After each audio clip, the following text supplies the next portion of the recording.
Okay, बिस्मिल्लाहिर्रहमानिर्रहीम। बिस्मिल्लाह वस्सलातु वस्सलामु अला रसूलिल्लाह व अला आलिहि व बाद। इंशाल्लाह आज हम अरबिक लैंग्वेज को सीखने के हवाले से आज की हमारी सेकंड सिटिंग है, और उसको शुरू करने से पहले थोड़ा सा मुझे एक्सप्लेन करना है आपको एक सॉफ्टवेयर के मुतालिक जिसको हम यूज़ कर रहे हैं अपनी रिसोर्स मैनेजमेंट और टीम मैनेजमेंट के लिए। सॉफ्टवेयर का नेम है स्लैक।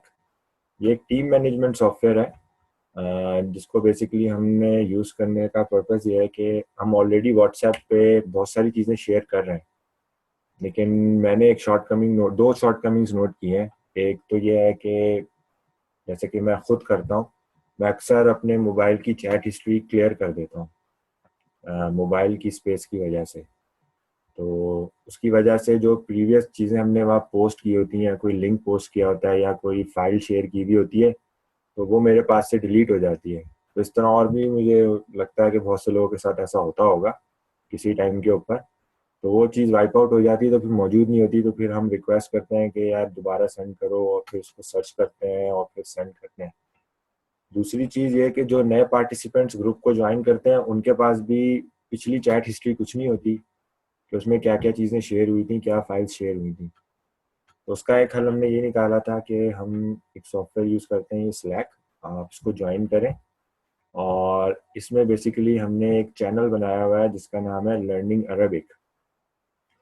तो लर्निंग अरबिक के अंदर वो तमाम कोर्स मटेरियल और वो तमाम वीडियोस जो हम यहाँ पे शेयर करेंगे या जो रिकॉर्ड करेंगे या उससे रिलेटेड जितना मटेरियल होगा, वो एक ऑर्गेनाइज फॉर्म में वहाँ मौजूद होगा।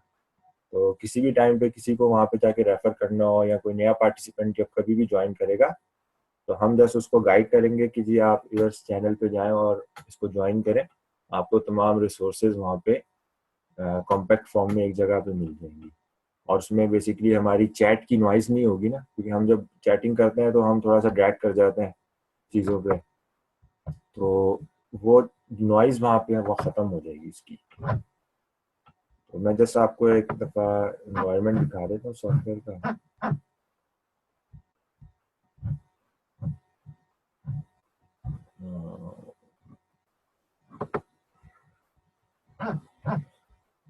बेसिकली ये मेन पेज था।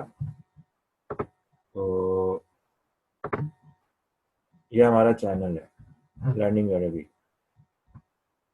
तो इसके ऊपर ऑलरेडी मैंने चीज़ें कुछ पोस्ट की हुई हैं जो हमने लास्ट लेक्चर्स लिए थे, और जो हमारा कोर्स डिस्क्रिप्शन था उसकी फाइल यहाँ मौजूद है। एक मैंने रिपोर्ट बहुत पहले शेयर की थी अरबिक सीखने के हवाले से कि हम इस रिपोर्ट को पढ़ें, ये बहुत बेनिफिशियल है। लास्ट वीक के जो लेक्चर थे वो यहाँ पे शेयर हुए हुए यूट्यूब का जो लिंक है वो यहाँ पर है, और वीडियो भी एम्बेडेड है, तो आप इसी सॉफ्टवेयर के इन्वायरमेंट में भी चला के देख सकते हैं इसे। उससे रिलेटेड जो हैंडआउट्स थे लास्ट लेक्चर से रिलेटेड वो भी यहाँ पे मौजूद है। तो मैंने यहाँ पे ये किया है कि आप लोगों को ब्लॉक किया है टाइप करने से।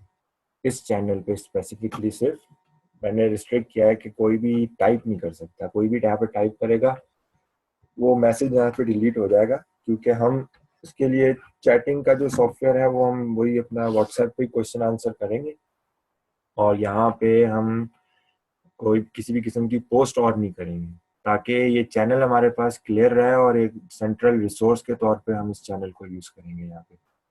इसको ज्वाइन करने का तरीका बहुत आसान है।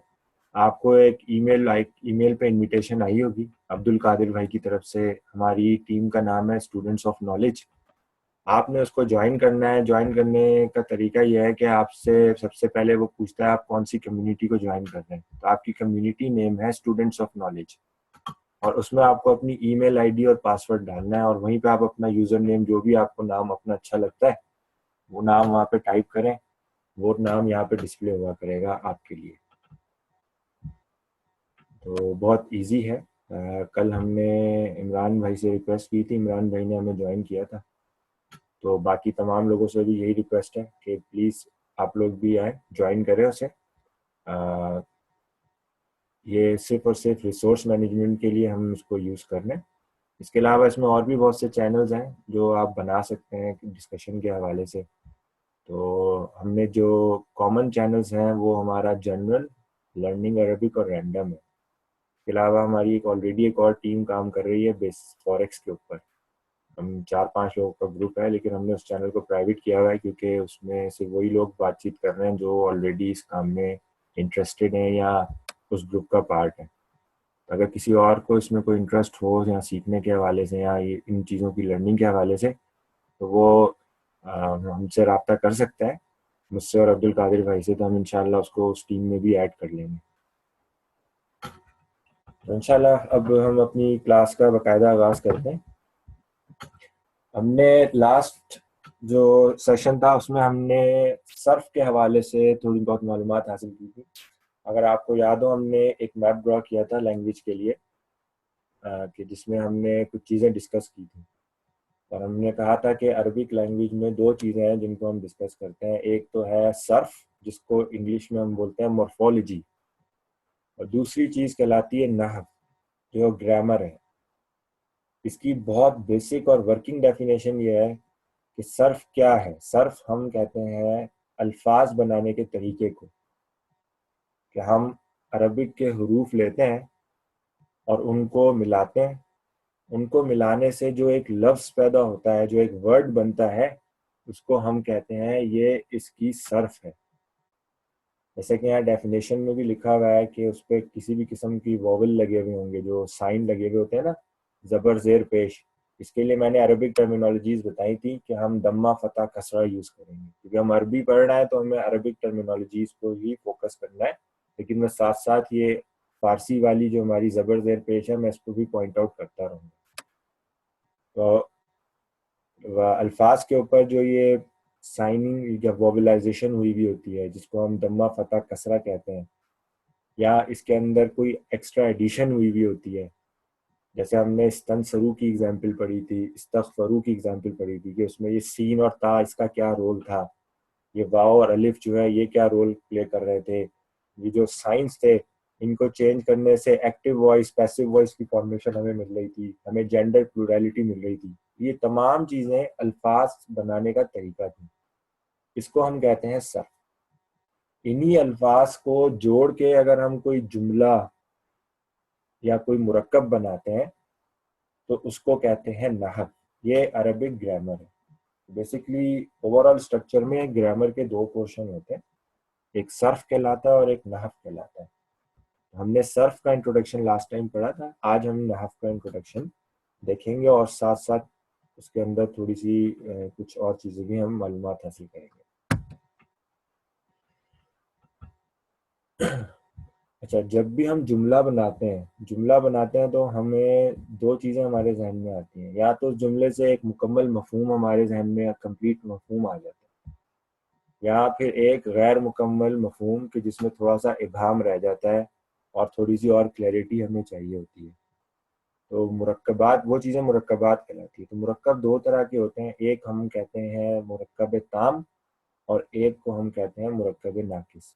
ये हमने लास्ट लेक्चर में भी इनका हमने मैप में पढ़ा था। इसके लिए हम मुफीद और गैर मुफीद का वर्ड भी यूज़ कर लेते हैं। मुरक्कब ताम जो है कंप्लीट सेंटेंस को बोलते हैं, कि जिस पे जब आप साइलेंस लें तो आप कंप्लीट मीनिंग कन्वे कर रहे होते हैं। जबकि मुरक्कब नाकिस जो है वो ऐसी किस्म होती है कि जिस पे जब आप कहीं पॉज ले लें तो हमें पूरा मतलब कन्वे नहीं हुआ। जैसे मैं अगर आपसे बोलूं ज़हीन लड़का, तो ज़हीन लड़के से आपको पता ये तो चला कि कोई लड़का ज़हीन है, लेकिन ज़हीन लड़का क्या है, क्या कर रहा है, कौन है, कहाँ है, ये सवालात आपके जहन में आ रहे हैं। इसका मतलब है सिर्फ ज़हीन लड़का कहने से बात मुकम्मल नहीं हुई। एक मफहूम आपको मिला, लेकिन वो मुकम्मल मफहूम आपको कन्वे नहीं हुआ था। तो उसके लिए एग्जाम्पल अगर आप उर्दू में देखें जुमले की, तो मैं ये कह सकता हूँ कि जैद ने अमर को मारा। तो ये जो उर्दू लैंग्वेज में ने और को है ना, ये कनेक्शन पैदा कर रहा है जैद और अमर और मारने के दरमियान, कि जिससे हमें मुकम्मल मफहूम समझ में आ रहा है। तो इस तरह की तरकीब या इस तरह के अरेंजमेंट को अरबिक में हम कहते हैं नहव।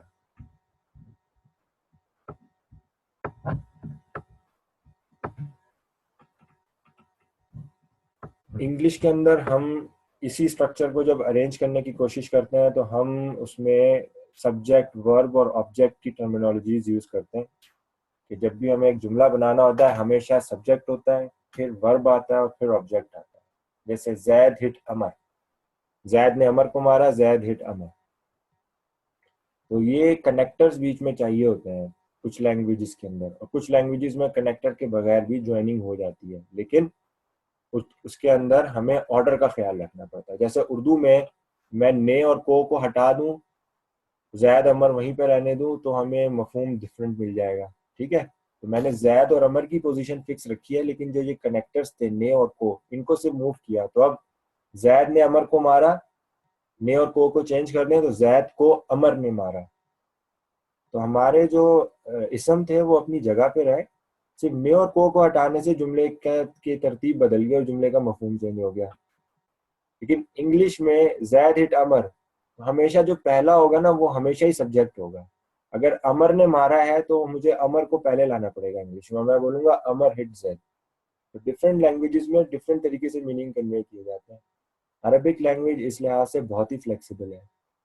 आप जैद अमर को कहीं पे भी रख दें, अगर आप जैद ने अमर को मारा का मफहूम देना चाहते हैं तो बहुत आप आसानी से दे सकते हैं। सिर्फ कंस्ट्रक्शन मेथड, उसकी वोबलाइजेशन से हमें पता चल जाता है कि किसने मारा और किसको मारा।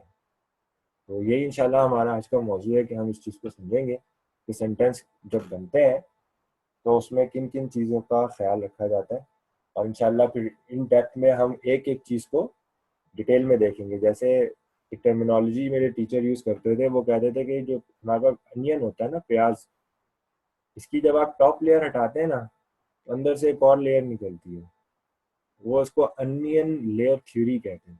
तो कहते थे हम इसी तरह आहिस्ता आहिस्ता एक लेयर, फिर दूसरी लेयर, फिर तीसरी लेयर को पील ऑफ करते रहेंगे और इंशाल्लाह हम उस लैंग्वेज की कोर को हासिल कर लेंगे।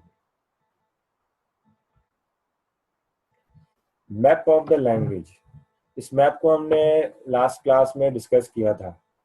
हमने शुरू में कहा था कि ये लफ्ज है। लफ्ज बेसिकली कोई भी ऐसी चीज है जिसको आप जबान से अदा करते हैं। लुगत में इसके मायने हैं मुंह से फेंकना।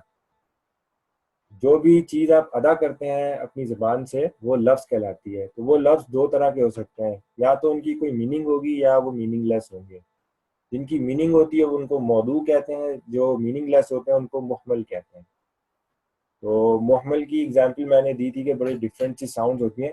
उसकी एक और बहुत अच्छी एग्जाम्पल हो सकती है, अभी आपसे कोई चाइनीज में बात करे तो आपको कुछ समझ में नहीं आएगा। जिनको चाइनीज नहीं आती उनको कुछ भी समझ में नहीं आएगा, तो वो अल्फाज हमारे लिए मुहमल होंगे, तो उनके कोई मीनिंग ही नहीं समझ में आ रहे, ना हम उससे कोई इंस्पिरेशन ले पा रहे हैं कि ये क्या कहना चाह रहा है। तो ऐसे अल्फाज कि जिनका मतलब मौजूद ना हो लैंग्वेज में वो मुहमल है। फॉर एग्जाम्पल टैक्सी, हम अभी कहते हैं टैक्सी की इजाद से पहले अगर ये वर्ड टैक्सी कोई बोलता तो किसी को कुछ भी समझ में नहीं आता कि यार टैक्सी क्या है, क्योंकि हमारे जहन में कोई भी एक खाका नहीं आता, कोई एक मतलब इंडिकेशन नहीं आ रही थी कि यार ये क्या चीज़ हो सकती है। जैसे मैं आपको दरख्त बोलूँ तो आपके जहन में फौरन आएगा यार उसका एक तना होता है, उसकी शाखें होती हैं, उसके पत्ते होते हैं। तो वो एक मीनिंगफुल वर्ड था। लेकिन टैक्सी, टैक्सी की इजाज़त से पहले उसके अंदर कोई मीनिंग नहीं थी। या हम जो ड्रिंक पीते हैं पेप्सी, पेप्सी बनने से पहले अगर कोई पेप्सी बोलता तो किसी को समझ में नहीं आता कि पेप्सी क्या है। तो वो वर्ड क्वाइन हुआ है लैंग्वेज में और उसके एक मीनिंग वाजे किए गए हैं, तो वो एक मतलब मुहम्मल लफ्ज से मौजू लफ्ज बना है। तो किसी भी जबान में जो अल्फाज हैं जब वो इजाफा होता है ना उनका, वो इसी तरह होता है। पहले उनको कोई नहीं जानता होता, फिर उनको क्वाइन किया जाता है किसी खास पर्पस के लिए, और उनकी उनके साथ किसी चीज को अटैच कर दिया जाता है, लेबल कर दिया जाता है कि जब भी आप इस लफ्ज को बोलेंगे तो आपके जहन में इस चीज का तस्वुर आएगा। मैं गाड़ी बोलूंगा आपके जहन में एक कार का तस्वुर आएगा, फिर उसमें आप सोचेंगे यार ये फोर्ड है या ये टोयोटा है या ये होंडा है या कोई और डिफरेंट गाड़ी है। फिर आप उसके कलर के मुतालिक भी सोचेंगे, तो आपके जहन में मुख्तलिफ जो है ना उसकी छवि आएंगी उसी से रिलेटेड, तो आपको कुछ ना कुछ उसका तस्वुर आ रहा होगा। तो ऐसी चीज जब हम जबान में अदा करते हैं कि जिससे एक तस्वुर पैदा हो, वो मीनिंगफुल होती है, उसको मौजू कहते हैं। मौजू में भी हमने पढ़ी थी दो टाइप्स, कि मौजू को हम डिवाइड कर देते हैं। एक बेसिकली कहलाती है कलिमा और दूसरी कहलाती है मुरक्कब। कलिमा जो है ये कोई भी एक सिंगल वर्ड हो सकता है, सिंगल वर्ड।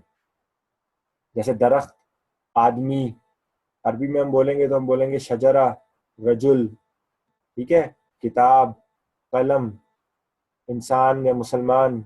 इस तरह हम जो भी अल्फाज जो सिंगुलर वर्ड्स हैं इनको हम कलिमा कहते हैं। इन्हीं अल्फाज को अगर मिला के, एक दो या तीन अल्फाज को मिला के कोई चीज़ अदा करें तो वो उसका मुरक्कब बन जाती है, जिसको हम कंपाउंड कहते हैं। कंपाउंड की दो इकसाम है, एक हमने पढ़ी थी मुरक्कब ताम और मुरक्कब नाकिस। यहाँ पे हम जुमला और मुफीद और गैर मुफीद कह रहे हैं, तो वो सेम टर्मिनोलॉजीज है, इससे कोई फर्क नहीं पड़ता। क्योंकि हमारी क्लास का पर्पज यहाँ पे अरबिक टर्मिनोलॉजीज को 100% याद करना नहीं है, क्योंकि ये इस्तेमाल जैसे जैसे होंगी ना तो आपको खुद ही ये जहन नशीन हो जाएंगी। इन क्लासेस का पर्पज ये है कि जो भी मैं यहाँ पे आपको कन्वे करूँगा आप उसका कम से कम 60-70% रिटेन करें। अगर आप इतना रिटेन कर लेंगे ना तो इंशाल्लाह आप लैंग्वेज को सीख जाएंगे, क्योंकि हम बार बार इन चीज़ों को इस्तेमाल करेंगे तो 100% अंडरस्टैंडिंग खुद ब खुद आ जाएगी इंशाल्लाह। फिर हमने कलिमा को डिस्कस किया था, और कलिमा में मैंने तकसीम की थी कि बेसिकली ज़बान के अंदर जो आप देखते हैं उसके तीन हिस्से हैं कलिमा के। जो वर्ड है या तो वो इसम होगा या फेल होगा या हर्फ होगा। कुरान करीम के अंदर आप कोई भी लफ्ज देखेंगे इन तीन में से एक होगा, या तो इसम होगा या फेल होगा या हर्फ होगा। तो हमें इन चीज़ों की पहचान आनी चाहिए, इसी चीज़ को हम सीखेंगे। फिर इन इसम, फेल और हर्फ को जिस तरह ज्वाइन करके जुमला बनाया जाता है वो भी हम सीखेंगे। तो लास्ट क्लास के अंदर मैंने आपको इसम को समझाने के लिए मैंने बेसिकली कुछ डेफिनेशंस दी थी, फिर मैंने इंग्लिश पार्ट्स ऑफ स्पीच पे उसको डिस्क्राइब किया था, क्योंकि हमने इंग्लिश पार्ट्स ऑफ स्पीच समझ में आती हैं तो उस पर डिस्क्राइब करना आसान था। बेसिकली मैं आज थोड़ा इन डेप्थ इसको डिस्कस करूंगा इन पार्ट्स ऑफ स्पीच को। पहले हम बात करेंगे नाउन की। नाउन जो है किसी भी शख्स, चीज या जगह का जो नाम होता है उसको हम नाउन कहते हैं, ठीक है। इट्स अ प्लेस, ऑब्जेक्ट और a person, a name of a place, object और a person, it is called noun, ठीक है। प्रोनाउन जो है, और इसकी मिसाल यही है कि मैं किसी शहर का नाम ले लूँ, कराची है, पाकिस्तान, ऑस्ट्रेलिया, सिडनी, किसी जगह का नाम लिया है मैंने, या किसी शख्स का नाम लूँ, आप में से मैं किसी शख्स का नाम लूँ या मैं अपना नाम लूँ, तो ये चीज़ें हमारी इसम के अंदर आती हैं और इंग्लिश में हम इन्हें नाउन कहते हैं। इसी तरह प्रोनाउंस हैं। प्रोनाउंस वो जो है इंडिकेटर्स होते हैं जो हम नाउन की जगह पे इस्तेमाल करते हैं, और उस नाउन का हम जिक्र पहले कहीं कर चुके होते हैं। प्रोनाउन बहुत डिफरेंट टाइप्स के हैं। उनमें जो है डिमॉन्स्ट्रेटिव प्रोनाउन है, उसमें इंटेरोगेटिव प्रोनाउंस हैं, ठीक है, उसमें एडवर्बियल प्रोनाउंस हैं। डिमॉन्स्ट्रेटिव प्रोनाउंस में हम जो है ही, हिम, हिज, ठीक है, या हम लोग जो है वो ही, शी, इट, दे भी यूज करते हैं, आई, यू, वी। आपके इंटेरोगेटिव प्रोनाउंस क्या है? Why, how. और आपके एडवर्बियल प्रोनाउंस हैं व्हेन एंड वेयर। ये तमाम प्रोनाउन की इकसाम है और ये इसम के अंदर आते हैं। इसी तरह एडजेक्टिव्स हैं। एडजेक्टिव में हम कह सकते हैं कि हम उसमें किसी भी इसम की सिफ्त को बयान कर रहे होते हैं, उसकी कैरेक्टरिस्टिक बयान कर रहे होते हैं। जैसे मैं बोलूँ एक लड़का है, अब मैं अगर बोल दूँ लंबा लड़का, तो जो लंबा होना है ये उसकी सिफ्त है। नो मैटर वो किसी भी कलर का हो, वो कहीं भी हो, वो लंबा ही होगा वो लड़का। तो ये उसकी जात के साथ कोई चीज़ अटैच हुई भी होती है, ये उसका हाल नहीं होता, क्योंकि हाल तो इंसान का चेंज हो सकता है ना, आज खुश है तो कल गमजदा भी हो जाता है। लेकिन उसकी जो लंबा होना उसकी सिफ्त है, वो उसकी जात के साथ अटैच है। तो ऐसी चीज को हम यहाँ पे एडजेक्टिव के तौर पे डिफाइन करते हैं, सिफ्त बोलते हैं। तो ये इसम की कैटेगरीज में से है। एडवर्ब, एडवर्ब बेसिकली आपके वर्ब को मॉडिफाई करते हैं और उसके अंदर मोर और ज्यादा क्लैरिटी पैदा करते हैं, उसको ज्यादा एक्सप्लेन करते हैं। जैसे अगर मैंने बोला लंबा लड़का, मैं बोल सकता हूँ बहुत लंबा लड़का, tall boy, very tall boy. तो जो वेरी है ये उसके अंदर जो है और क्लैरिटी पैदा कर रहा है कि वाकई वो बहुत लंबा लड़का है, यानी वो शायद सबसे लंबा लड़का है। तो ये जो एडवर्ब्स होते हैं बेसिकली ये आपके वर्ब, सॉरी, आपकी जो इसम होते हैं इनको मॉडिफाई कर रहे होते हैं और इनके मुतालिक और एक्सप्लेन कर रहे हैं। तो ये तमाम की तमाम शुरू की 4 कैटेगरीज जो है ये हमारी इसम में आती है।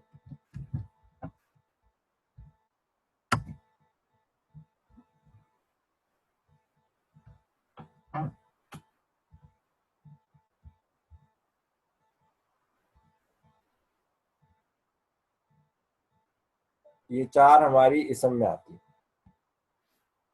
अच्छा, इसम की एक वर्किंग डेफिनेशन भी मैंने बताई थी कि इसम जो है एक ऐसा लफ्ज है अरबी ज़बान में जो अपने मायने पे खुद दलालत करता है।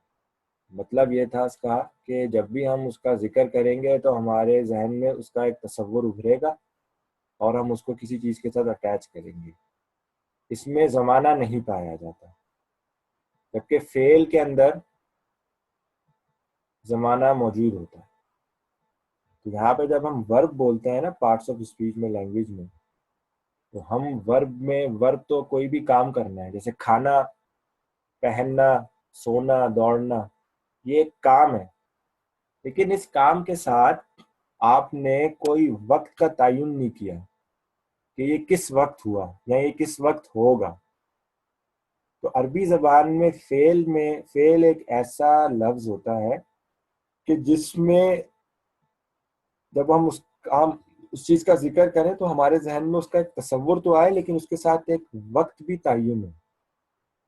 जैसे मैं कहूँ मैंने खाना खाया था, इसमें पता चल रहा है कि किसी माजी या पास्ट टाइम में मैंने खाना खाया था।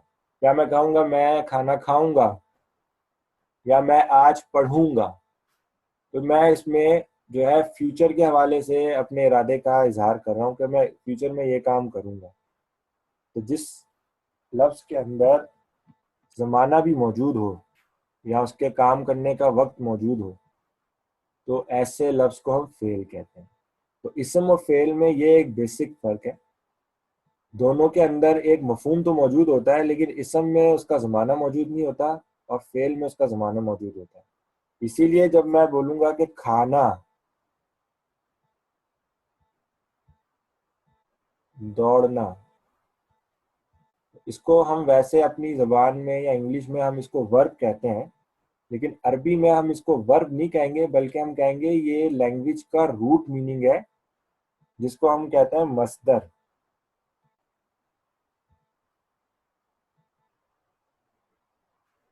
और ये इसम की कैटेगरी में आता है। क्यों? क्योंकि इसके साथ वक्त का तयन नहीं हो रहा। दौड़ना एक काम है, लेकिन ये किस वक्त किया जाएगा या किस वक्त हुआ वो मौजूद नहीं है। लेकिन जब मैं ये कहूंगा कि मैं दौड़ूंगा, तो अब मैंने बता दिया कि मैं दौड़ूंगा किस वक्त, किसी फ्यूचर के टाइम में दौड़ूंगा, तो अब वो फिर फेल बन जाए। लेकिन सिर्फ दौड़ना, ये इसका एक बिल्कुल बेस मीनिंग है और वक्त का तयन नहीं है, तो ये इसमें हर्फ की बात कर लेते हैं। हर्फ बेसिकली ऐसे अल्फाज होते हैं कि जिनके अपने तो खुद कोई मायने नहीं होते, लेकिन ये किसी दूसरा लफ्ज के ऊपर दलालत करते हैं या उसके लिए इंडिकेशन के लिए इस्तेमाल होता है। जैसे मैं बोलूं कि मैंने सफ़र किया, ठीक है। अब मैं बोलूं मैंने बसरा से सफ़र किया, आई ट्रेवल फ्रॉम बसरा। तो ये जो फ्रॉम है ना, ये प्रेपोजिशन है हमारी, ये हमारा हर्फ है और ये ओरिजिन को डिफाइन कर रहा है। तो इसको, इसके अंदर खुद कोई मीनिंग नहीं थे, लेकिन इसका मीनिंग उस वक्त कंप्लीट होता है जब इसके आगे का लफ्ज इस्तेमाल हो जाए। मैं खाली फ्रॉम फ्रॉम फ्रॉम बोलता रहूं तो आप बोलेंगे फ्रॉम फ्रॉम क्या है भाई, लेकिन मैं बोलूं कि फ्रॉम बसरा, तो आपको ये ध्यान में आएगा अच्छा बसरा से कुछ शुरू हो रहा है या बसरा से कुछ है। तो ये बेसिकली इसके अंदर खुद कोई मफहूम मौजूद नहीं होता, लेकिन ये अपने आने वाले इसम के ऊपर जो होता है उसके मफहूम को वाज़ेह कर रहा होता है। इन इन द टेबल बोलूं, सॉरी, इन द हाउस, तो घर के अंदर, तो वो अंदर होना जो है वो बता रहा है कि घर के अंदर है, तो वो उसमें वजाहत हो रही है। आने वाले आने वाले लफ्ज के लिए ये वजाहत पैदा करता है कि या तो वो उसका ओरिजिन बताता है या वो उसकी डेस्टिनेशन बताता है, ठीक है। तो ये हरूफ जो है, ये डिफरेंट डिफरेंट हरूफ, इनको स्पेसिफिकली लैंग्वेज में कॉइन किया गया है, इनको डिस्कवर किया गया है और फिर इनको इस्तेमाल किया गया है। तो हरूफ जो है उनके अपने अंदर कोई मायने नहीं होते, लेकिन ये अपने आने वाले इसम के लिए ऊपर इंडिकेशन कर रहे होते हैं। कंजंक्शंस जो है बेसिकली ये अत्फ होते हैं, ये ज्वाइनिंग के लिए यूज होते हैं, जैसे एंड और हम यूज करते हैं ना, एंड और लैंग्वेज के अंदर एंड और तो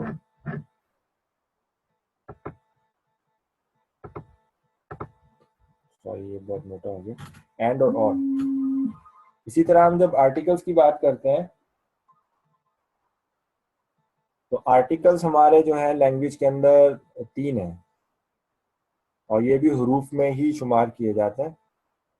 आर्टिकल्स कौन से हैं हमारे? ए, एन, द। तो ये जो 3 कैटेगरीज हमने पढ़ी, प्रपोजिशन, कंजंक्शन, आर्टिकल, ये लैंग्वेज में हर्फ के लिए इस्तेमाल होते हैं। तो इसम, फेल, हर्फ, ये 3 पार्ट्स ऑफ स्पीच हैं, ये कलिमा के अंदर आते हैं। हम इसम की फिर जो टाइप्स हैं वो पढ़ेंगे, फेल की जो टाइप्स हैं वो पढ़ेंगे और हर्फ की जो टाइप्स हैं उनको भी पढ़ेंगे तदरीज के साथ इंशाल्लाह। अच्छा जी, तो बेसिकली जो डेफिनेशन मैंने आपसे इसम, फेल और हर्फ की लास्ट टाइम बयान की थी वो इस स्लाइड पे भी मौजूद है, ये हैंडआउट्स में शेयर कर दूंगा और आप उसको खुद भी देख सकते हैं। तो आज हम इसम की क्लासिफिकेशन कर रहे हैं कि इसम जो है उसको किस तरह क्लासिफाई कर सकते हैं। तो बेसिकली इसम जो है उसकी 3 जो है उसकी टाइप्स बयान की जाती हैं कि इसम या तो जामिद होगा, या मस्दर होगा, या मुश्तक होगा। जामिद एक ऐसा इसम होता है कि जिससे आप कोई और चीज ड्राइव नहीं कर सकते। वैसे मैं आपसे बोलूं दरख्त, दरख्त से आप कुछ और चीज ड्राइव नहीं कर सकते, वो एक इसमें अलम है, एक ऐसा इसम है कि जो एक किसी नाम के साथ एसोसिएटेड है या किसी चीज के साथ एसोसिएटेड है। तो आप उससे कोई और नया लफ्ज नहीं बना सकते। जिसमें आप कोई और चीज का इजाफा करें और बोले यार मैं लफ्ज बना दूं, जैसे हमने नसरा पढ़ा था और नसरा से हमने इस्तंसरु बना दिया था ना, कि उसमें हमने अल्फाज का इजाफा किया था। तो उसकी बेस मीनिंग तो हमें पता थी, लेकिन उसके इजाफा करने से हमें और उसके अंदर मफहूम पैदा हो गया था। तो वो हमारे इसम जामिद नहीं कहलाते, लेकिन वो इसम जिनके अंदर कुछ एडिशन ना कर सकते हो आप, वो उनको जामिद कहते हैं। बेसिकली वो फ्रोज हुए होते हैं, फ्रोजन होते हैं। जैसे रजुल, रजुल का मतलब है मैन, आदमी। अब इसके अंदर जो है ना हम अलिफ लगा दें कि उससे कोई और मफहूम पैदा करें, वो मफहूम पैदा नहीं हो सकता। तो रजुल जो है आदमी है, और अगर इसकी प्लूरल फॉर्म हम बोलेंगे रिजाल, तो वो बहुत सारे आदमी हैं। तो उससे कोई और चीज ड्राइव नहीं हो रही, तो ऐसे अस्मा को हम बोलते हैं ये जामिद अस्मा है, कि जिनसे आप कोई और चीज ड्राइव नहीं कर सकते और ये खुद भी किसी चीज से ड्राइव नहीं हुए हुए। दरख्त है उसके लिए हम शजरा यूज करते हैं, गाड़ी है उसके लिए हम सैयारा यूज करते हैं। ये ऐसे अल्फाज हैं जो कि जामिद इसम की टाइप्स में आते हैं। दूसरी किस्म आती है मस्दर और तीसरी मुश्तक। मस्दर और मुश्तक की एक ही कैटेगरी समझ लें, सिर्फ बेसिक फर्क क्या है? मस्दर ऐसे अस्मा को कहते हैं कि जो जिनसे आप जो है नाउन को ड्राइव करेंगे, उनको डेरिवेशन होती है उनकी, नाउन्स की, बहुत सारे नाउन्स। तो एक लफ्ज होगा वो मस्दर होगा और उससे आप तकरीबन 100 या 1000 और अल्फाज बना सकते होंगे उसी को इस्तेमाल करके। ये वर्ब के लिए भी सोर्स के तौर पे काम होते हैं। जैसे हमने पढ़ा था कि अल्फाज जो हैं जब हम उनको बनाते हैं अरबिक लैंग्वेज में, तो या तो वो 3 हर्फ के अल्फाज होते हैं या 4 लफ्ज के जो है हर्फ के अल्फाज होते हैं या 5 के होते हैं। और उसमें मेजॉरिटी जो है वो 3 हर्फ के अल्फाज ही होते हैं और हम उन्हीं पे फोकस करेंगे, हम 4 और 5 पे फोकस नहीं करेंगे, क्योंकि उनका इस्तेमाल बहुत कम है और वो हमें उतना बेनिफिट नहीं दे रहे। तो वो जैसे जैसे हमारा मुताला बढ़ेगा, हमारी जो है स्टडीज बढ़ेंगी, तो हमें वो चीज़ें क्लियर हो जाएंगी। तो मस्दर में आप कह सकते हैं, जैसे मैंने जिक्र किया था, दौड़ना, खाना, ठीक है, पीना। तो यहाँ पे वो वर्ड यूज हुए हैं अक्लुन, शुरबुन, इस तरह जो है वो मुख्तलिफ अल्फाज जो है वो अपने मस्दर के मीनिंग में शो हो रहे हैं। मुश्तक ऐसे इसम होते हैं कि जो मस्दर से कंस्ट्रक्ट किए जाते हैं, कि जो वो बेसिक मीनिंग, जो बिल्कुल सोर्स मीनिंग होती है ना किसी चीज की, उसके अंदर कोई चीज इजाफा कर दें तो आपको उससे जो है एक नया लफ्ज मिलता है और आपको उससे एक नया मफहूम पता चलता है। वैसे मेरे पास, मैं एक मिसाल यहाँ पे लिखता हूँ। मेरे पास एक लफ्ज है नसर।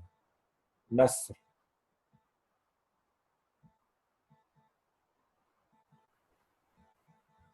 नून सौद रा। नस्र। नस्र कहते हैं जी मदद करने को। ठीक है। इसी नसर के साथ मैं अगर यहाँ पे नून के बाद अलिफ लगा दूं, क्योंकि नस्र जो है ना ये मेरा एक मसदर है, इसके अंदर बेसिक मीनिंग है मदद करना। इसमें कोई टाइम कॉनोटेशन कुछ नहीं है, ना ये बता रहा है कि कोई मदद कर रहा है या किसी की मदद की जा रही है, सिर्फ है मदद करना। इस नून के बाद में अगर अलिफ लगा दूं और सौद और रा को ऐसे ही रहने दूं तो ये बन जाएगा नासिर। नासिर का मतलब है मदद करने वाला, जो उस काम को सरंजाम दे रहा है, यहाँ पे उसका जिक्र आ रहा है। ठीक है। इसी तरह हम कह दें मंसूर, हमने नून सौद और रा के लिए शुरू में मीम का इजाफा कर दिया और फिर वाव का इजाफा कर दिया सौद के बाद, तो ये मंसूर बन गया। तो मंसूर जो है ये बेसिकली जिसकी मदद की जा रही होती है। हम उर्दू में जो है ना ये गलतुल आम हो गया, हम मंसूर बोलते हैं शायद जो मदद करता है, लेकिन एक्चुअल में मंसूर जो है वो होता है कि जिसकी मदद की जा रही होती है या जिसकी मदद की गई। इसी तरह लिखने के एक अमल को हम बोलते हैं कुत्ब। अब जो लिखेगा उसको हम बोलेंगे कातिब। ये तमाम जो अल्फाज हैं ये अगर किसी मस्दर के से ड्राइव्ड होते हैं तो हम उनको बोलते हैं मुश्तक। तो इसकी कोई 5 या 6 कैटेगरीज हैं जिनको हम इंशाल्लाह आगे किसी टॉपिक में जाके कवर करेंगे। वो अभी हमारे लिए जानना जरूरी नहीं है कि ये बने कैसे। हम इसमें से मोटे मोटे दो पढ़ेंगे। एक हम बोलते हैं, एक फाइल है और एक मफूल है। फाइल और मफूल क्या है बेसिकली, थोड़ा सा मैं तारुफ करा दूं। मैं इसको फुली डेवलप नहीं करूंगा क्योंकि इंशाल्लाह ये आगे कंप्लीट डेवलप होगा। तो आज मैं सिर्फ इंट्रोडक्शन दे रहा हूँ थोड़ा सा इस टॉपिक का। नेक्स्ट टाइम जब हम डिस्कस करेंगे तो ये कम्प्लीटली डेवलप हो जाएगा। आपके पास जो बेसिक जो रूट लेटर वर्ड होता है, हम उसके लिए एक पैटर्न पढ़ेंगे, एक डाई पढ़ेंगे फाला की। फाला जो है कोई काम करना है और मैं बोलूंगा ये काम किसी ने काम किया, ही डिड। जो काम करने वाला होता है वो हमारे पास फाइल होता है, और जिसके ऊपर काम किया जाता है हम उसको बोलते हैं मफूल। तो ये 3 टर्म्स आपके ध्यान में रहनी चाहिए, फेल, फाइल और मफूल। क्योंकि जब भी हम फेल का जिक्र करेंगे तो हमें एक फाइल और एक मफूल जरूर चाहिए होगा। कम से कम एक फाइल तो जरूर चाहिए होता है उस चीज को बयान करने के लिए। तो अगर आप ये नसर के साथ एग्जाम्पल देखें ना, ये ज्वाइन होती है कि नसर से नासिर बना है तो फेल से फाइल बना है, फिर नसर से मंसूर बना है तो फेल से मफूल बना है। इनकी डाई एक ही है, एक ही पैटर्न पे है ये। तो ये मुश्तक इसम की कुछ कैटेगरीज हैं जिनको मैंने यहाँ पे लिखा है ताकि हमें कुछ चीजें पता चले कि बेसिकली इसम होता क्या है। ठीक है। तो हम आगे बढ़ते हैं और आगे का टॉपिक इंशाल्लाह हम कवर करते हैं इसके अंदर।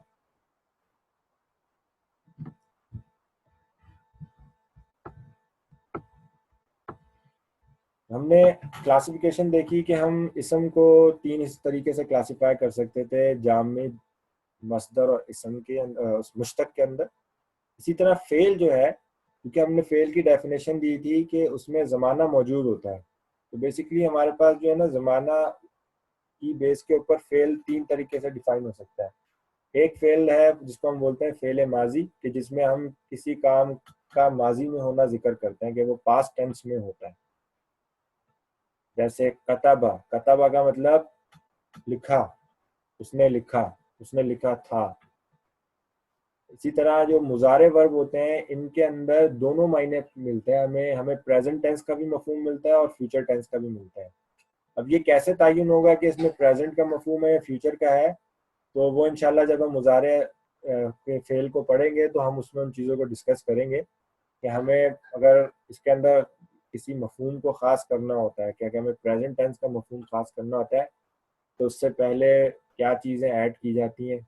अगर फ्यूचर का मफहूम ख़ास करना होता है तो उससे पहले क्या चीज़ ऐड की जाएगी कि वो फेल मुजारे जो है आपको वो ख़ास स्पेसिफिक मीनिंग दे। उसकी एक मिसाल है यनसुरू। माजी हम कह सकते हैं नसरा था, नसरा का मतलब उसने मदद की। यनसुरू उसकी मदद की जाएगी या उसने मदद की है। तो प्रेजेंट और फ्यूचर दोनों मीनिंग हमें मिलता है यनसुरू के अंदर। तीसरी कैटेगरी फेल की रहती है फेल अमर, जिसमें हम किसी को कमांड कर रहे होते हैं, किसी एक्शन को करने के लिए कमांड दी जा रही होती है। जैसे हम किसी को क्या है, खाओ, बैठो, दौड़ो, पढ़ो, जाओ, ये सारी की सारी कमांड्स हैं। तो फेल की इस किस्म को हम बोलते हैं फेल अमर। तो ये बेसिकली 3 क्लासिफिकेशन है फेल को डिस्क्राइब करने के लिए। फेल माजी फॉर्म में भी हो सकता है, फेल मुजारे फॉर्म में भी हो सकता है और फेल अमर की फॉर्म में भी हो सकता है। हर्फ, हर्फ भी हमारे पास जो है डिवाइड होता है 2 तरह की कैटेगरीज में। एक को हम कहते हैं आमिल और दूसरे को गैर आमिल। ये अपने मीनिंग से ही पता चल रहा है कि कुछ अल्फाज ऐसे होते हैं, हर्फ ऐसे होते हैं कि जो उनके बाद जो अल्फाज आ रहे होते हैं उनको गवर्न करते हैं। तो ऐसे हरूफ कि जिनके बाद जब आप कोई इसम का जिक्र करें तो वो उस इसम पे असरअंदाज होते हैं, इस तरह के वो उस इसम के ऊपर कुछ चीज़ों को चेंज कर दें। तो ऐसे हरूफ को हम बोलते हैं हरूफ आमिला, या वो हरूफ आमिल कहलाते हैं। इसी तरह कुछ हरूफ होते हैं उनको हम बोलते हैं गैर आमिल, कि उनके ऐड करने से हमें मतलब तो मिलता है लेकिन वो अपने बाद वाले जो इसम होता है उसके ऊपर असरअंदाज नहीं होते। यहाँ पे एक बात आपने नोट करनी है कि जो हरूफ होते हैं ना, हरूफ के जो बाद जो भी लफ्ज आएगा वो इसम होता है। हरूफ के बाद कभी भी फेल नहीं आएगा। ये एक बहुत बड़ी मैंने मोटी निशानी बता दी आप लोगों को। कभी आप इसम, मैं पूछूंगा कि यार इसम कैसे पता चला इसम है, तो आप उससे पहले देखेंगे कहीं हर्फ तो नहीं है उससे पहले। इंशाल्लाह हम हरूफ भी पढ़ेंगे कि हरूफ कौन कौन से हैं। बेसिकली जो मेन मेन हरूफ हमें पता है, जो हमने अपने कुरान पाक की स्टडीज से हमें पता ही होंगे। मैं अगर हरूफ आमिला की बात करूं तो हमने उसमें पढ़ते हैं फी है, मिन है, इला है, अला है। ठीक है, तो ये कुछ बेसिक हरूफ हैं जो आपको नजर आएंगे जो कि आमिल की कैटेगरीज में आते हैं। इनके बाद आप जो भी लफ्ज देखेंगे ना वो इसम होता है, इसके बाद फेल नहीं आ सकता। बल्कि किसी भी किस्म के जो है वो जो हरूफ आमिला है उनके बाद तो इसम ही नहीं आना है। कुछ हरूफ है जिनको हम गैर आमिला भी बोलते हैं, जैसे माँ है, कद है, वाव आता है। वाव इधर भी आता है। यहाँ पे जो वाव होता है ये कसम के लिए इस्तेमाल होता है। यहाँ पे जो वाव होता है ये अत्फ के लिए, एंड के मीनिंग में आता है। ठीक है, तो ये मुख्तलिफ हरूफ हैं। इंशाल्लाह ये जस्ट लिखने का पर्पज़ ये है कि यहाँ पे भी जस्ट इंट्रोडक्शन दिया है और इसको हम डिटेल में पूरा डेवलप करेंगे कि कौन कौन से हरूफ मौजूद है और उनके क्या क्या मतलब है। उसके हवाले से मैं एक चार्ट भी शेयर करूंगा जब हम हरूफ को डिस्कस करेंगे। तो गवर्न नॉन गवर्न के हवाले से जो आज का जो नया टॉपिक है जो कि इस प्रेजेंटेशन की कोर है, मैं उसको डेवलप करने की कोशिश करूंगा और फर्स्ट टाइम आज मैं इंट्रोड्यूस करूंगा। इंशाल्लाह नेक्स्ट टाइम जब हम इसको डिस्कस करेंगे तो हम इस टॉपिक को कम्प्लीटली क्लोज भी करेंगे। बेसिकली ये जितने अस्मा हैं, जब हम गवर्न और नॉन गवर्न की बात करते हैं कि यहाँ पे गवर्न होंगे या नॉन गवर्न होंगे, तो इससे मतलब ये होता है कि ये कुछ एक्सपीरियंस करेंगे। तो इसम जो है वो मुख्तलिफ हालतें एक्सपीरियंस करता है, जिसको हम बोलते हैं उसकी ग्रामेटिकल स्टेट है। जब हम ग्रामेटिकल स्टेट बोलते हैं तो इसका मतलब यह है कि वो किसी जुमले में जब इस्तेमाल होता है तो उसके ऊपर मुख्तलिफ हालतें आती हैं। इसकी मिसाल ऐसे समझ लें, हम इंसान जो है, हम इमोशंस हैं हमारे ना, तो इसकी एक एनालॉजी हम लोग इमोशनल स्टेट से ज्वाइन करते हैं कि जब हम खुश भी होते हैं, हमारे साथ कोई ऐसा वाकया हो कि जिसकी वजह से या तो हम खुश होते हैं, या तो हम उदास हो जाते हैं, या तो हम नाराज हो जाते हैं, या हम किसी से राजी हो जाते हैं, या तो हम हंसते हैं, या हम रोते हैं।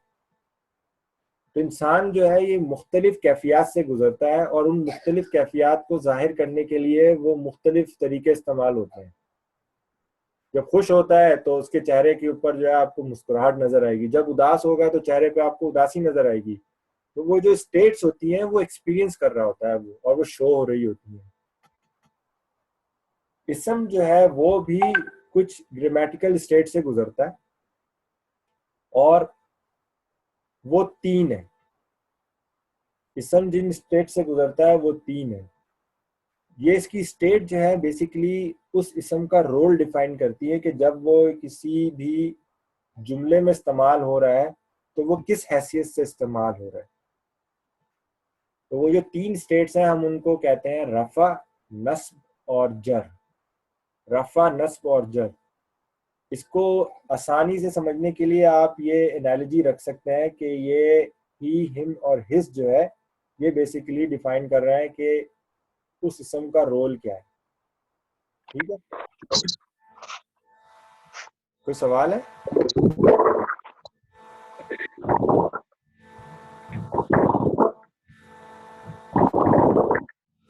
किसी का कोई सवाल?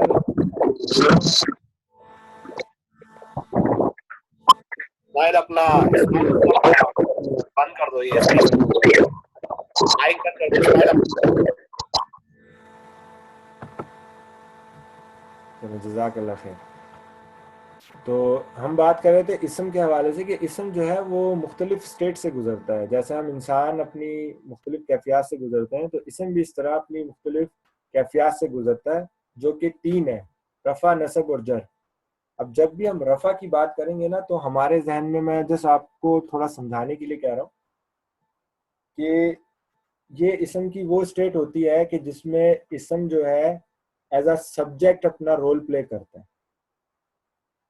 ठीक है, इसके और भी रोल होते हैं जब वो हालत रफ़ा में होता है, लेकिन सिर्फ समझने के लिए अभी आज हम एक रोल उसका डिस्कस कर रहे हैं कि इसम जो है जब भी एज अ सब्जेक्ट यूज होगा तो वो हालत रफ़ा में होगा। जब भी वो एज एन ऑब्जेक्ट यूज होगा वो हालत नसब में होगा। और जब भी वो किसी चीज की तरफ अपनी निस्बत शो करेगा, पोजेशन शो करेगा, तो वो हालत जर में होगा। उसकी एक मिसाल मैं आसान सी लिखता हूँ। ठीक है, कि अगर मेरे पास एक जुमला है जिसको मैं बोलता हूँ, जैसे मैं बोलूँ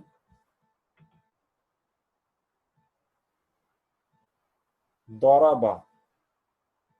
दौराबा का मतलब होता है उसने मारा, ही हिट। ये पास फॉर्म है। अब वो कौन था? तो उस फाइल का अगर मैं जिक्र कर दूं, यहाँ पे मैं कह देता हूँ जैद ने मारा।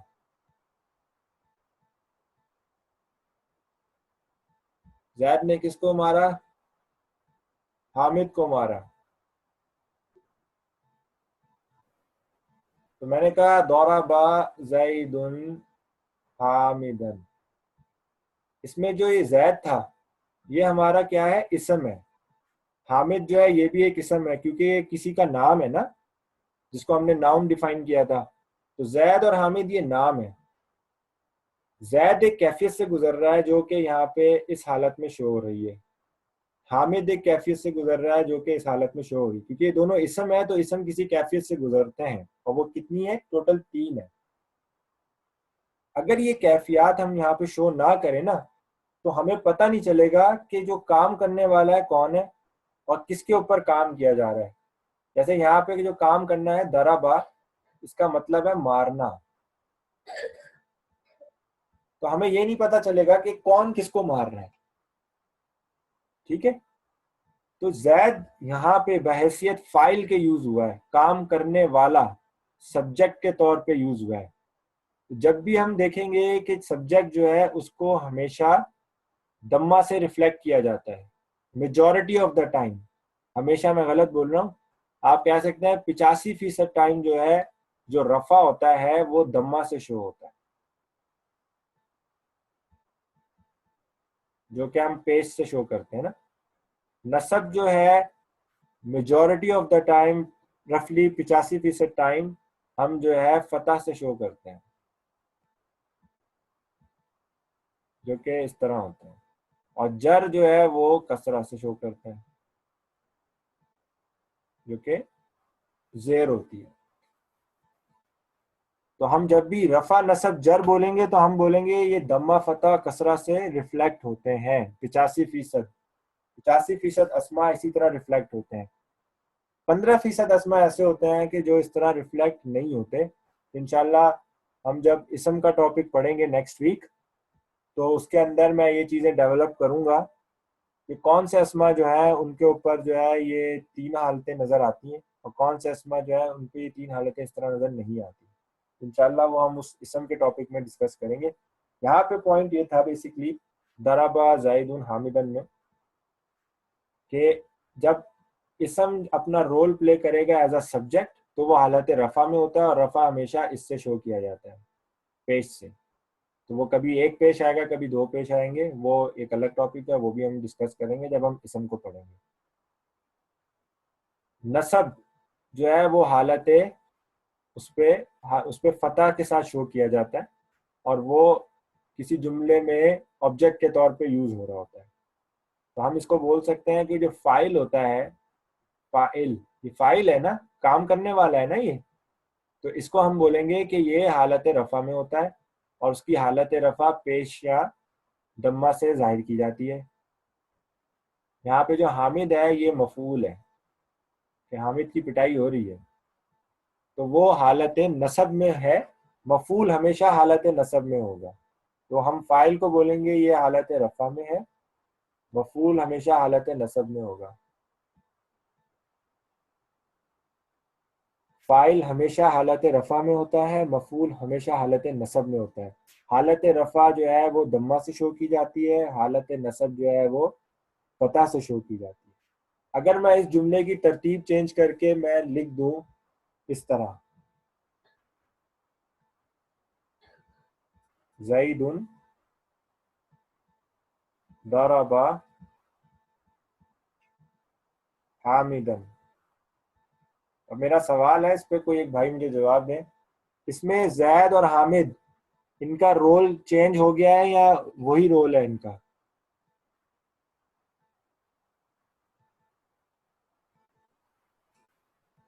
सेम रोल है।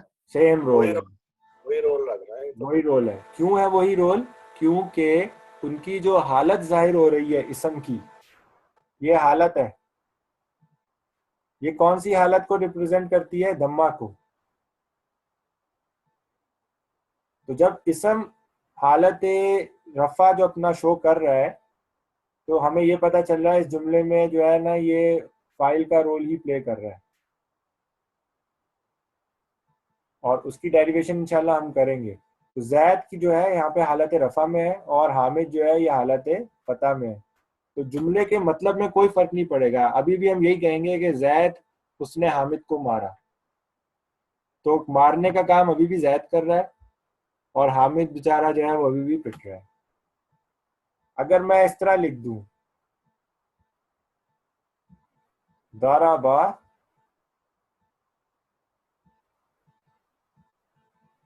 हामिदन ज़ैदुन, तो अब इसमें बताएं मुझे, हामिद और जैद का रोल चेंज हो गया है या नहीं? मेरा ख्याल है सेम ही है अभी भी। थोड़ा जोर से बोलेंगे? सेम ही लग रहा है अभी भी। जी बिल्कुल सेम है। तो आप जबान की फ्लेक्सिबिलिटी ये देखें, जब मैंने आपको शुरू में एक जुमला उर्दू में बताया था कि जैद ने हामिद को मारा, तो हम उर्दू में ने और को यूज करते थे, और जैद और हामिद को हम अगर अपनी जगह पे रखें, सिर्फ ने और को चेंज करके हम कहते थे जैद को हामिद ने मारा, तब मतलब चेंज हो जाता था। अरबी जबान में ये जो मेथड ऑफ रिफ्लेक्शन है ना इसम का, जिसको हम इसकी ग्रामेटिकल स्टेट कह रहे हैं, ये बहुत इंपॉर्टेंट है। पूरी जबान इसके गिर्द घूम रही है। अगर मैं इनकी साइन कन्वेंशन चेंज कर दूं ना, यहाँ पे मैं हामिदुन कह दूं और इसको जैदन कह दूं, अब मतलब चेंज हो जाएगा। अब होगा कि हामिद ने जैद को मारा, अब उलट हो गया अब उलट हो जाएगा। तो बेसिकली ये अरबी जबान की जो है ना इतनी फसाहत है कि वो हर तरह के स्ट्रक्चर को ले लेती है। सिर्फ आपको आइडेंटिफाई करना होता है उस इसम का रोल, कि जो इसम वहां पे यूज हो रहा है वो किस हैसियत से वहां पे यूज हुआ है। और उसके लिए टोटल 3 स्टेट हैं जिस तरह वो जाहिर हो सकता है, रफा, नसब और जर। उसके इस्तेमाल बहुत ज्यादा है, तकरीबन 22 के करीब इस्तेमाल है, जिसमें से हम 15 जो तरीके हैं वो हम पढ़ेंगे। इसम के क्या क्या रोल हो सकते हैं, इसके 15 रोल हैं। लेकिन ये 15 के 15 रोल जो है ना, या तो रफा की हालत में होगा, या नसब की हालत में होगा, या जर की हालत में होगा। तो हमें टोटल 3 जो स्टेट्स हैं उनको समझने की जरूरत है। उन 3 स्टेट्स में फिर कौन कौन से रोल आते हैं वो हम इंशाल्लाह जब उसका 2 हफ्ते के बाद टाइम आएगा हम उसको डिस्कस करेंगे। तो हालत रफा नसब क्लियर हो गई है? ठीक है। हालत जर में बेसिकली क्या है कि उसमें एक कैटेगरी आती है कि जिसमें हम किसी चीज की निस्बत उसकी तरफ कर देते हैं। जैसे मैं बोल दूं मेरी किताब, मेरा कलम, तो उसमें उस किताब या कलम जो कि इसम है उसके अंदर निस्बत पैदा कर दी कि वो मेरा है। अगर मैं बोल दूं जैद की किताब,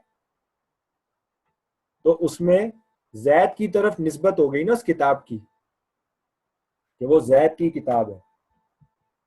तो हम कुछ एग्जाम्पल्स देखते हैं यहाँ पे कि जिसमें हमें थोड़े से मफहूम समझ में आएंगे कि रफा, नसब और जर के जो रोल हैं वो कैसे शो हो रहे हैं। इसमें जो हमें फोकस करना है वो अलबैत पे करना है। अलबैत का मतलब होता है घर। तो यहाँ पे घर जो है या तो वो कुछ कर रहा है, या घर के साथ कुछ हो रहा है, या घर के हवाले से उसकी किसी चीज की निस्बत दी जा रही है। तो सकता जो है बेसिकली यहाँ पे जो हमारे पास यहाँ पे एक वर्ब यूज हुआ है, वर्ब है, फेल है। तो फेल के बाद जब भी एक इसम आता है ना, वो हमारा अक्सर फाइल होता है। ठीक है। और फाइल हमने कैसे कंफर्म करना है, उसकी हालत देखनी है कि वो हालत रफा में है। तो सकतल बैतु, द हाउस फेल डाउन। सकता का मतलब है गिरना। कौन गिर रहा है, उसका सब्जेक्ट कौन है गिरने का, वो है बैत यानी घर। घर गिर रहा है, द हाउस फेल डाउन, या घर गिरा, ये पास्ट फॉर्म है, घर गिरा। तो सकतल बैतु, तो हमने यहाँ पे बैतु को देखा, हमने कहा ये हालत रफा में है, और उसकी हालत रफा यहाँ पे इस पेश या दम्मा से जाहिर हो रही है। और यहाँ पे जो उसका रोल है वो फाइल का है। और हमने पढ़ा था कि फाइल हमेशा हालत रफा में होते हैं, और हालत रफा यहाँ पे उसकी इस तरह जाहिर हो रही है। 85% अस्मा की हालत रफा दम्मा से जाहिर होती है। दखल तुल बैता, तो यहाँ पे दखल जो है ना ये हमारा फेल था, ये तू जो है ये हमारा फाइल है यानी मैं। इंशाल्लाह हम इस टॉपिक को जो है ना कल पढ़ेंगे कि ये दखल तू क्यों बना है, ये दखल ता क्यों नहीं बन सकता, ये दखल ती बनता है तो दखल ती कैसे बनता है। तो इंशाल्लाह ये कल का टॉपिक है हमारा, जो कि सर्फ के अंदर है, हम उसको इंशाल्लाह जिक्र करेंगे। तो दखल तुल बैता, तो बैता जो है यहाँ पे अभी हालत नसब में शो हो रहा है। यहाँ पे अभी ना परेशान नहीं हो कि यार ये जुमले में अलबैतु और अलबैता कैसे आ रहा है। यहाँ पे जस्ट एग्जाम्पल का पर्पज ये है कि जब इसके मीनिंग पे फोकस करें तो उससे आपको ये बात समझ में आएगी कि हालत नसब में क्यों है, ये हालत रफा में क्यों है, या ये हालत जर में क्यों आया है। तो सकतुल बैतु के अंदर हमने जो ऊपर की वाली एग्जाम्पल देखी थी, उसमें हमने देखा था कि वो घर कुछ कर रहा था, वो घर गिरने का काम कर रहा था, तो इसलिए वो हालत रफा में आया था। दखल तू बैता का मतलब है आई एंटर्ड द हाउस। तो इसमें घर जो है कुछ एक्सपीरियंस कर रहा है, उसके साथ कुछ काम हो रहा है। अब वो खुद कोई काम नहीं कर रहा बल्कि उसके ऊपर कोई काम हो रहा है। कौन सा काम हो रहा है? दाखिल होने का काम हो रहा है उसके ऊपर। तो दाखिल कौन हो रहा है? वो मैं हूं। तो मैं अब यहाँ पे एज अ फाइल हूं जो कि अपनी हालत रफा शो करेगा, और अलबईता जो है जो कि ऑब्जेक्ट बन गया है यहाँ पे, वो अपनी हालत नसब जो है वो शो कर रहा है, जो कि फतह से शो कर रहा है। इसी तरह बाबुल बैती, इसमें ये हालत कसरा शो हो रही है, जो कि हालत जर की नुमाइंदा होती है। हालत जर को कसरा से शो किया जाता है। तो बेसिकली यहाँ पे इसका मतलब है कि ये घर का दरवाजा, डोर ऑफ द हाउस, घर का दरवाजा। तो इसमें दरवाजे को घर की तरफ निस्बत दी जा रही है। इसकी मिसाल वही देख ली जैसे मैंने कहा था ना, जैद की किताब, तो घर का दरवाजा, तो किताब की निस्बत उस वक्त जैद की तरफ दी जा रही थी, दरवाजे की निस्बत यहाँ पे घर की तरफ दी जा रही है। तो जहाँ पे कोई निस्बती अमल आएगा, किसी चीज की तरफ निस्बत दी जा रही होती है, तो वो वहां पे उस इस्म को हालत जर में इस्तेमाल किया जाता है, और हालत जर कसरा से जाहिर की जाती है।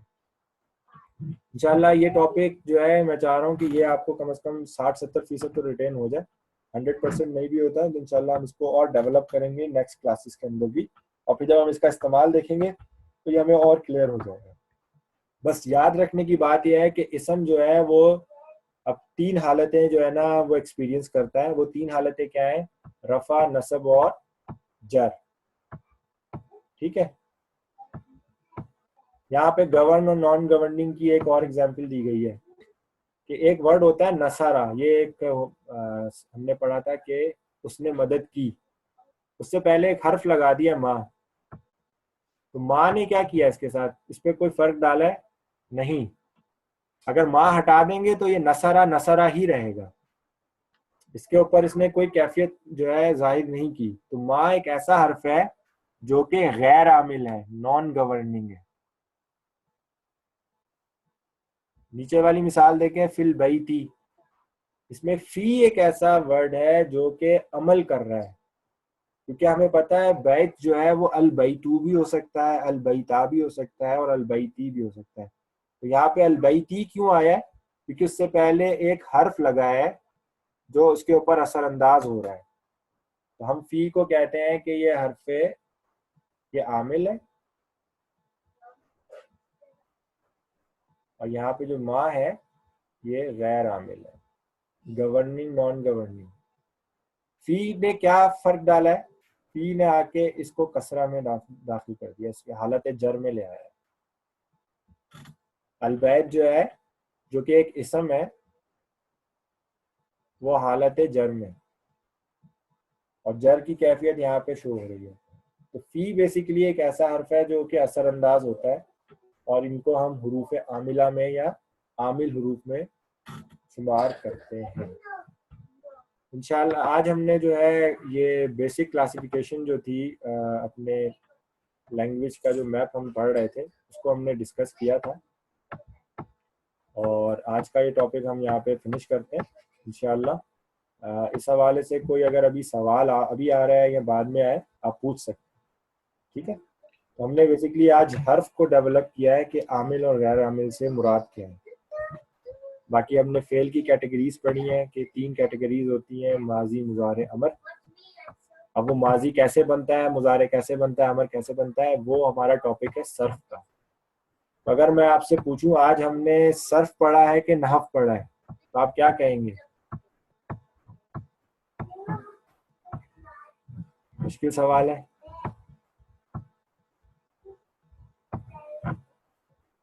डेफिनेशन सोचें फौरन। सर्फ से आपके जहन में ये आना चाहिए अल्फाज बनाने का तरीका,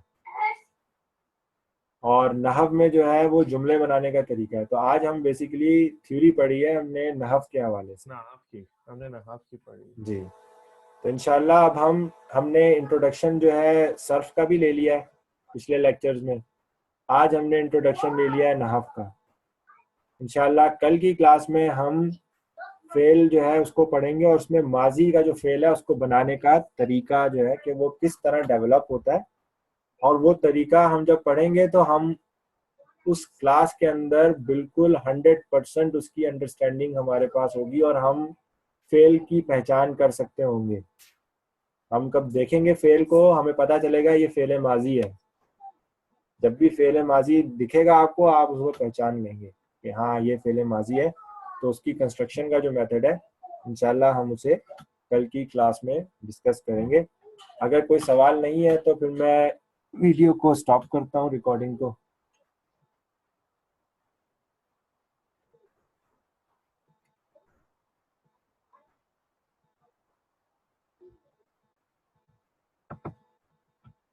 इसका मतलब है साइलेंस है ना, साइलेंस का मतलब है यहाँ तो सब कुछ समझ में आया है, यहाँ कुछ भी समझ में नहीं आया। नहीं नहीं, ये कुछ भी का वर्ड तो नहीं यूज किया जा सकता अच्छा, यहाँ कुछ पे। कुछ समझ आया है, अच्छी बात है। वो पर्पस भी यही था कि कुछ कुछ जरूर समझ में आए। अगर सब कुछ समझ में नहीं आया, कुछ कुछ जरूर समझ में आए। मैं एक ना क्विक समरी दे देता हूँ कि हमने जो असल में किया है वो किया क्या है बेसिकली आज। ये 5 मिनट बिल्कुल और लूंगा, फिर इंशाल्लाह क्लास फिनिश करते हैं, ठीक है। हमने आज बेसिकली इस मैप को रेफर किया और हमने कहा कि हम मैप के अंदर जो लफ्ज है उसके अंदर जो अल्फाज जो कि हमें कोई मफहूम देते हैं उनको हम बोलते हैं मीनिंगफुल। मीनिंगफुल में हमने आके कलिमा को आज डिस्कस किया है। आज हमने सिर्फ इस पे फोकस किया है कि कलिमा जो है वो क्या है और उसकी कितनी अकसाम है। तो कलिमा को हम डिवाइड करते हैं 3 कैटेगरीज में। कौन कौन सी? इसम, फेल और हर्फ, ठीक है जी। कलिमा को हम डिफाइन करते हैं इसम, फेल और हर्फ में।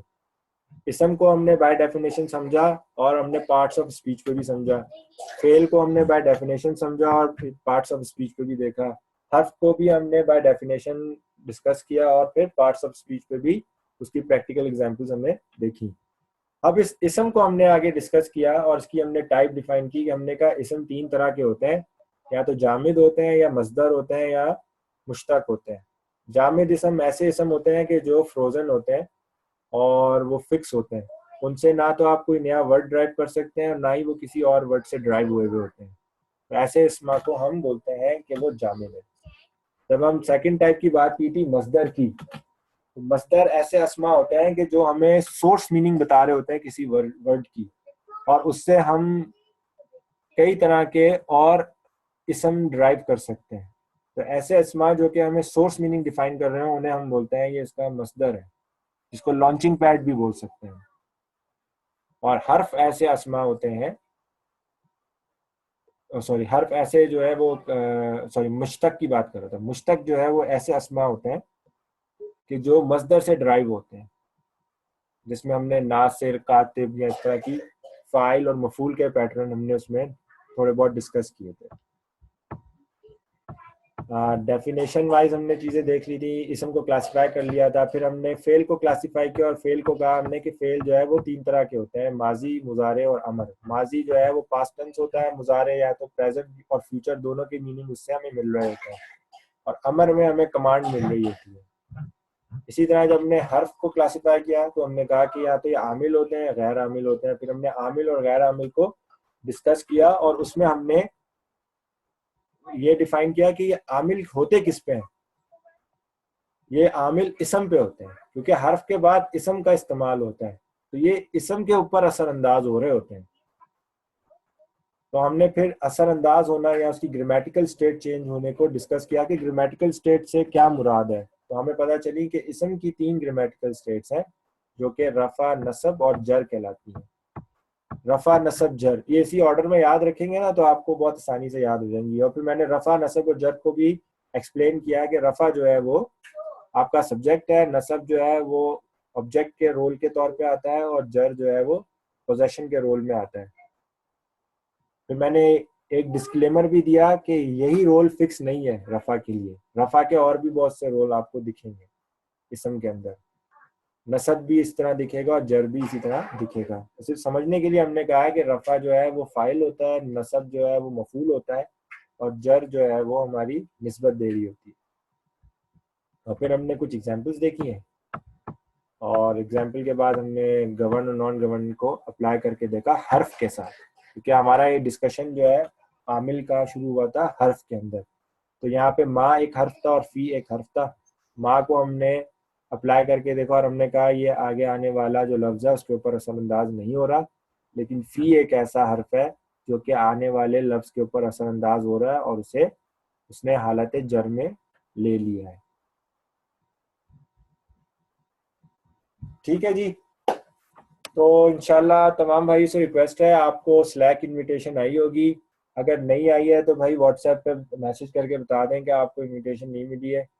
स्लैक को जाके ज्वाइन करें, वहाँ पे हमारा चैनल है लर्निंग अरबिक, आपकी टीम है स्टूडेंट्स ऑफ नॉलेज, उसको ज्वाइन करेंगे आप, वहाँ पे आपको लर्निंग अरबिक के नाम से ये चैनल नज़र आएगा। आज की जो रिकॉर्डिंग होगी वो यहाँ पे पोस्ट हो जाएगी, इससे रिलेटेड जो हैंडआउट्स हैं वो भी वहाँ पे पोस्ट हो जाएंगे। ये पिछले लेक्चर थे पिछले वीक के, और उसके साथ हमने यहाँ पे जो उसके वीक का लेक्चर था वो यहाँ पे हमने डिफाइन किया हुआ है। तो इंशाल्लाह कल आप लोगों से 9 बजे दोबारा मुलाकात होगी। अस्सलामु अलैकुम। जज़ाकल्लाह खैर।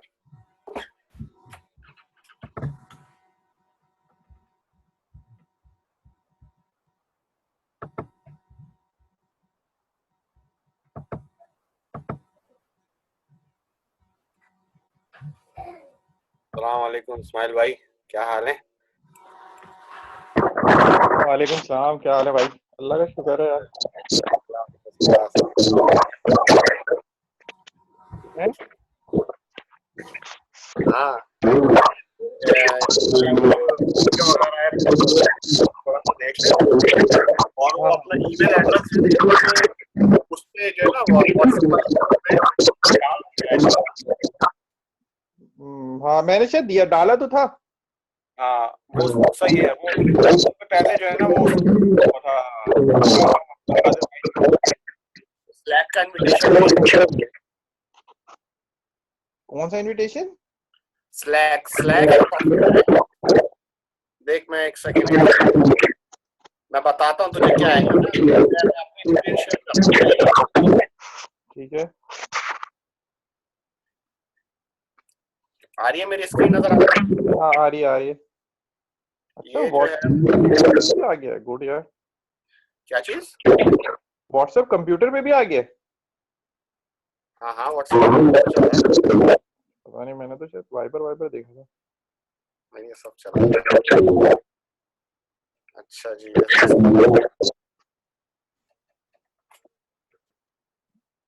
ये रहा।